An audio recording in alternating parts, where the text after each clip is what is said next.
I can't be bothered to like come up with like exciting things like that for streams. Like, which is why I'm always impressed with like how recently you've been doing. I mean, I feel like at that point you have to treat streams the same way you treat YouTube videos. Yeah, that's what I do sometimes. I mean, right now when I'm just playing like Apex over and over again, I don't really see it that way. But like when I'm doing certain things, I do think of it as like, oh, just think of it as if you're making a video. Right. Yeah. And then just talk to the audience that happen to also be watching you make this video. That's the way I see it. And I think that when you think of it like that, it's a lot easier to actually make good content live streaming. But if you don't have that frame of reference of how does it feel to make a video? Because obviously we have like 5 years of experience of talking to the camera and making a video. But if you've never had any of those, it's like, how do I explain how you should behave? Yeah, good content. But then again, I think I've still like a lot that I can improve on. So I'm getting there. I mean, it's a different field. It's a different field, but the way I see it is that, you know, I think either of us can become successful streamers. I just think I don't have the energy to put into it because I would have to use the energy that I put into making YouTube videos into making Twitch streams. Make them like cool and unique. Well, I mean, there's so many YouTubers who end up just stopping YouTube and going to be a Twitch streamer or vice versa, I guess. Well, it's normally YouTubers become Twitch For me, streamers. the one thing that is just stopping me from making that transition is the fact that I wouldn't be able to take a vacation. Yeah, that's like YouTube, you know, like before I moved to Japan, you know, people didn't know that I didn't do any work for a month because I was busy doing stuff, but I prepared enough videos in advance where it looked like everything was running perfectly smooth, you know? Right. But I was able to take a month off. Exactly. Which is like, oh my God, that's nuts. Yeah, you can't, you take a month off as a streamer, like people would know. Yeah. You just disappear off the face of the earth. Yeah, pretty much. Yeah, which is why, like, I don't know, right now it's just like a fun little side hobby right now. But, you know, I've noticed that I used to, you know, when I would do YouTube videos, once I finished with the video, I would think about, all right, what's the next YouTube video I'm going to make? And I would think about it all day. What am I going to make? What am I going to do? Oh, I can make this. I can make that. But like now, I don't really think that way. I think like I plan what videos I'm going to do, and then I don't really think about them. I'm just kind of, until the day comes where I'm making it, I'm like, all right, time to make a YouTube video.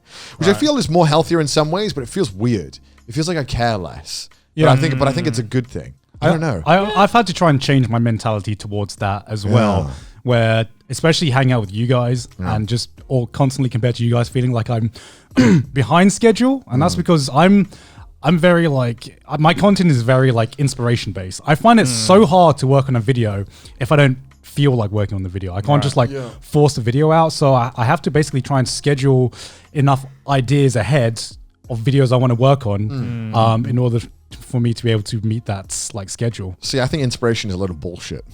I think you can't rely on inspiration at all. Right. I think, you know, if you did what you did for the BBC, you don't have a choice if you have inspiration or not. Yeah, but it's a different. Right? I mean, So it's a different career path, right? I mean, it's comparing like a office job to a creative path. Yeah. You know, but I think for any creative field, it's important to discipline yourself to. Well, yeah, of course. It's something you have to learn. Of course. It's just.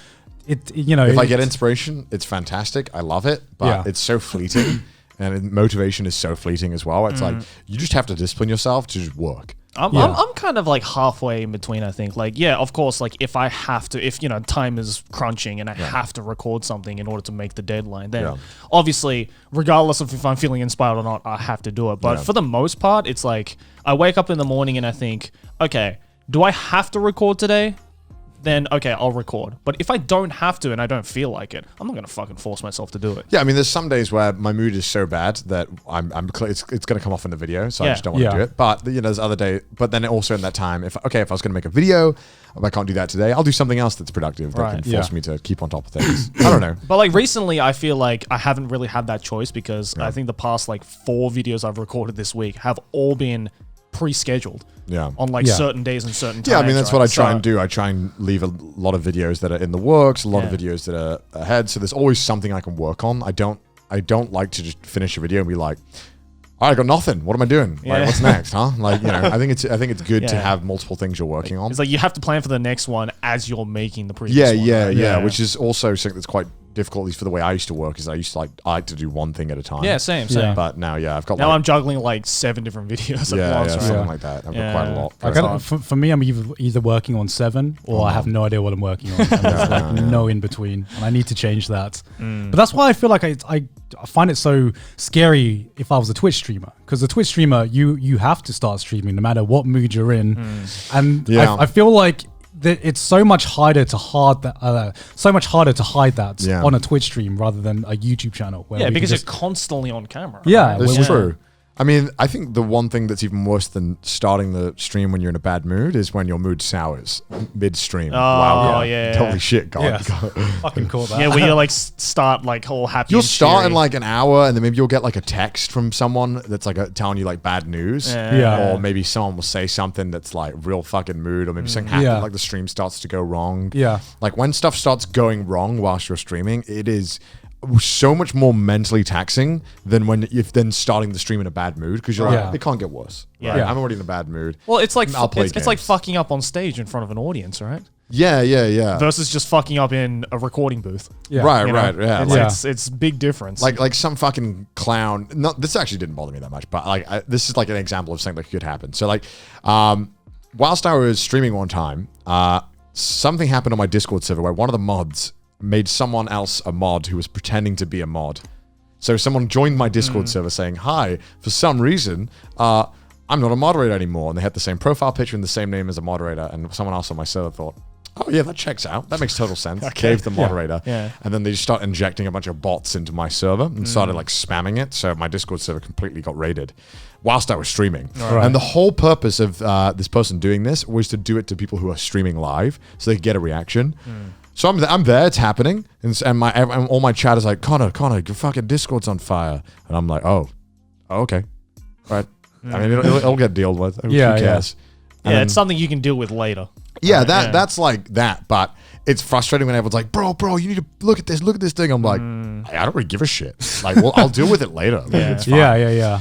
But I was good because that guy was going around trying to film TikTok reactions of streamers getting angry. Oh, really? And I was like, glad I didn't know that at the time, but I was like, I'm glad I didn't fucking react, because I was like, oh, okay, cool. Sounds like an asshole dick thing to move. Yeah. Who does this shit? Don't do that. Yeah. People want attention, right? It is what it is. Nothing new. Yeah. Nothing new in the world.